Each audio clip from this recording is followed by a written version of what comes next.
Hey guys, what's going on? Brendan here, and today I'm doing my review of Bride of Chucky. I always want to call this The Bride of Chucky, but it's just Bride of Chucky. And this movie is the fourth film in the Chucky slash Child's Play franchise. And this movie goes full comedy, and I think it works very well in that realm. It goes full over the top comedy. It is just there's very little to no horror anymore to be found in this movie, and I think it's done very, very well. Um, I think Brad Dourif is great as Chucky once again. He always is. Every single movie, you're going to hear that in every single review here. It's going to get annoying. Brad Dourif, his performance is top notch, and this is the role that keeps on giving as the TV show is still going on right now. So it's the role that keeps on giving for Brad Dourif. I really like Brad Dourif. Jennifer Tilly, who comes in and plays the role of Tiffany.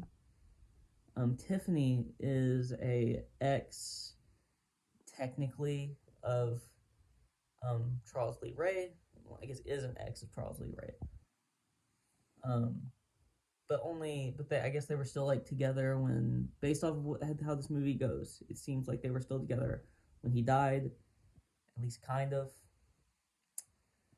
Um, they still had some form of relationship when he died. In the first movie, but this is the first time she shows up. She finds Charles Lee Ray. She finds the Chucky doll. Or I guess she pays an officer to give it to her, and then she kills the cop. But whatever, it is what it is. And I think Jennifer Tilly's fantastic. I think that obviously, Brad Dourif is great. Katherine Heigl shows up, and Katherine Heigl is very good in this role. Don't have to do too much, and that's great for Katherine Heigl. You never want to give her too much because she's not a great actress. She's not a terrible actress, but if you put too much on her, I've seen roles where I've been like, she's just bad in this movie because they gave her too much. She needs to be grounded and needs to be able to just like not have too many layers to this character.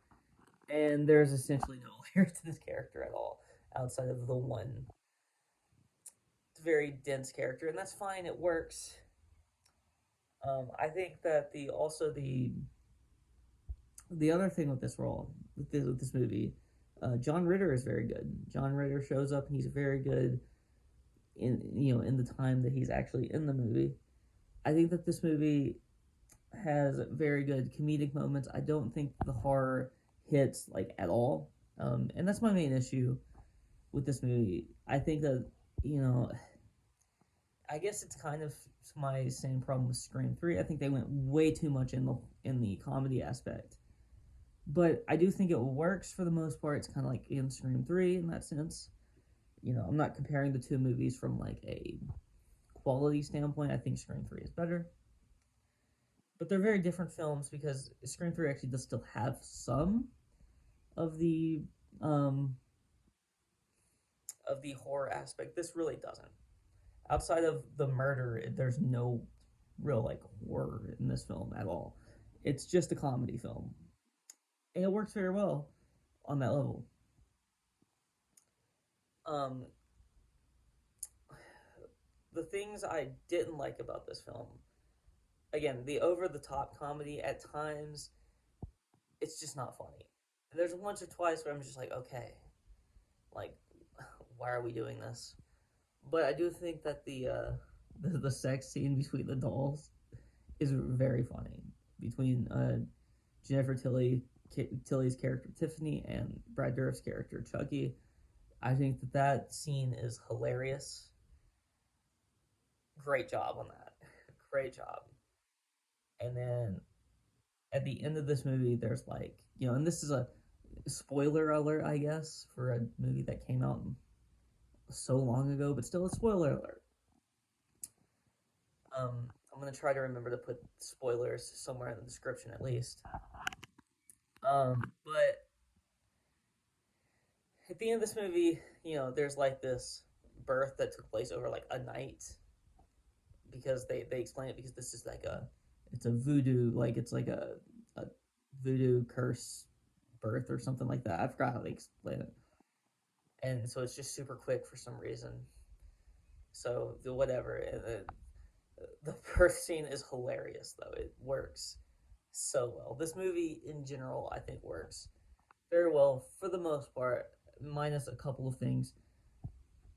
Now, this one, I actually am going to. This is pretty much all I have to say about this movie. So, I am going to, right off the bat, just say that this movie for me is on par, at least very close to on par with the first one for me. And therefore, I think I give the first one a 7. 6.5. I'm giving this movie a 6.5. I do like the first one a little bit better because I love horror. And so since this one basically abandoned horror completely, it gets minus 0.5. It was a 7, it gets minus 0.5 because there is no horror. If there was at least a little horror, this might actually get better than the first one, but there isn't any. But it still works on a comedic level. It's still super funny. It's still super funny. And it's trying to be funny. And that's like the big thing. Because if it wasn't trying to be funny, I'd probably give it like a 6. Because it's still funny and it's not like, I would give it lower if it wasn't trying to be funny, but it's clearly trying to be funny. And it succeeds for the most part, even though there's one or two little things where I'm like, ah. But yeah, so that's really all I have to say. If you like this video, please like, comment, and subscribe. You can follow me on Twitter and the link in the description below. And the next movie I'll be doing is the Seed of Chucky. Another comedic film for the most part. And I will be having fun talking about that one as well as I did this one. So peace out.